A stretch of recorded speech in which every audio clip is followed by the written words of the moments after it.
ചെന്താമരയെ പിടികൂടിയെങ്കിലും പോത്തുണ്ടിയിലെ ഭീതി ഒഴിയുന്നില്ല. പ്രതിയെ തൂക്കിക്കൊല്ലണമെന്നും ഇല്ലെങ്കിൽ തങ്ങളെയും കൊലപ്പെടുത്തുമെന്നും സുധാകരന്റെ മക്കൾ പറയുന്നു.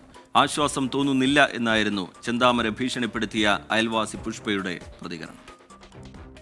ഒന്ന് കൊന്നു തന്നാൽ മതി. ഞങ്ങളുടെ അച്ഛനും അച്ഛമ്മയും അമ്മ എല്ലാം പോയിട്ട് അയാൾ ഇനിയും പ്രൊട്ടക്റ്റ് ചെയ്ത് വെച്ചുകൊണ്ട് പോകണം. ഇനി ഞങ്ങൾക്ക് പ്രൊട്ടക്റ്റ് വേണ്ട, കൊന്നു തന്നാൽ മാത്രം മതി.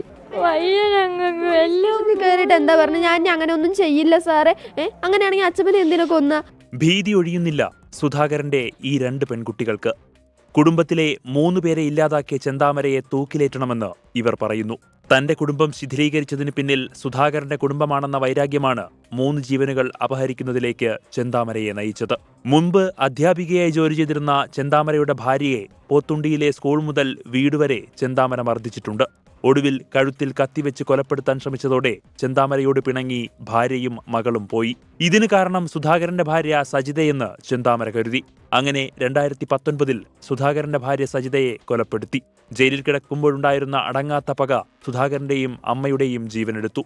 ചെന്താമര പിടിയിലായെങ്കിലും ഒട്ടും ആശ്വാസം തോന്നുന്നില്ലെന്ന് ചെന്താമര ഭീഷണിപ്പെടുത്തിയ അയൽവാസി പുഷ്പ 24നോട്. പേടിയുണ്ട് എനിക്ക്. നീ അയാളെ വരും, നീ ഇവര് ജാമ്യത്തിലെടുക്കും, നീയും വരും, നീ വന്നാൽ പറയും നിങ്ങൾ കോർട്ടിക്ക് പോയിക്കോളി, സുരക്ഷിത തരാൻ പറ്റില്ല, അയാൾക്ക് ഞങ്ങൾ കാലാകാല ജീവിതപര്യന്തം കൊടുക്കാൻ പാടില്ല എന്നൊക്കെ ഇവർ പറഞ്ഞാൽ തന്നെയാണ് ആ ചേച്ചി മരിച്ചപ്പോഴും. ചെന്താമരയുടെ ഹിറ്റ് ലിസ്റ്റിൽ 3 പേർ കൂടിയുണ്ടായിരുന്നു എന്നാണ് മൊഴി നൽകിയിരിക്കുന്നത്. സജിത കൊലപാതകം അന്വേഷിച്ച പോലീസ് ഉദ്യോഗസ്ഥനോടൊപ്പം തന്റെ ഭാര്യയെയും മകളെയും കൊലപ്പെടുത്താൻ ചെന്താമര ലക്ഷ്യമിട്ടിരുന്നു. 24 പാലക്കാട്.